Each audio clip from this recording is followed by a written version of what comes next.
The first step to solve this equation would be to use the quadratic formula, which is x equals negative b plus or minus square root b squared minus 4ac over 2a. So the first step would be to identify a, b, and c.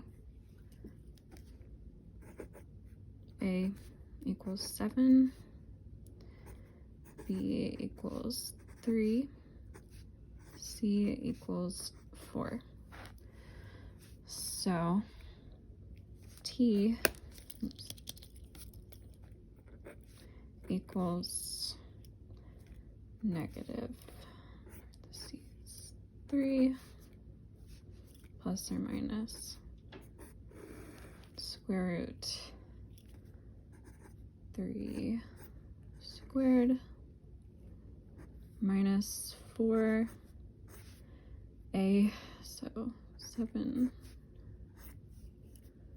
times 4 over 2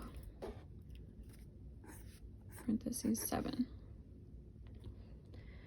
So t equals negative 3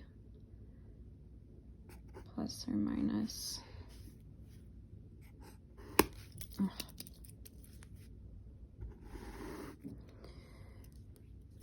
9 squared, or 3 squared is 9, minus this equals 112 over 14.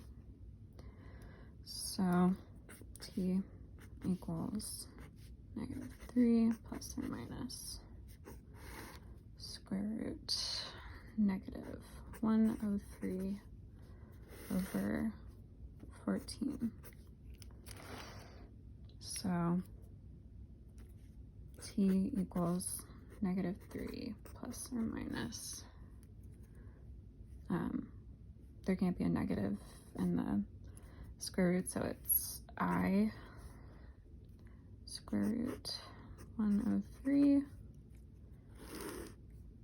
over 14.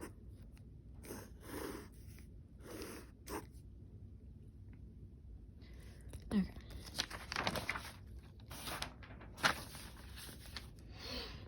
So for this problem, the first step would be to get the 6 the other side. So we have x squared plus 5x plus 6 equals 0. So a equals 1, b equals 5, c equals 6. So x equals negative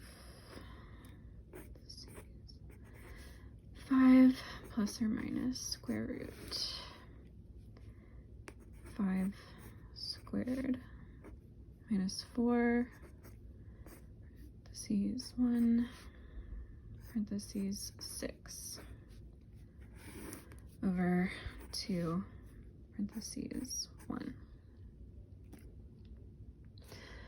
Next step, negative 5 plus or minus 25 minus 4. Negative 4 times 6 is negative 24 over 2. So x equals negative 5 plus or minus square root 1 over 2. So x equals negative 5 plus or minus square root 1 is just 1 over 2. So x equals negative 5 plus 1 over 2, which is negative 6 divided by 2. I mean, negative 4 divided by 2, which is negative 2. and x equals negative 5 minus 1 over 2, which equals negative 6 divided by 2, which is negative 3. So the answers are negative 2 and negative 3.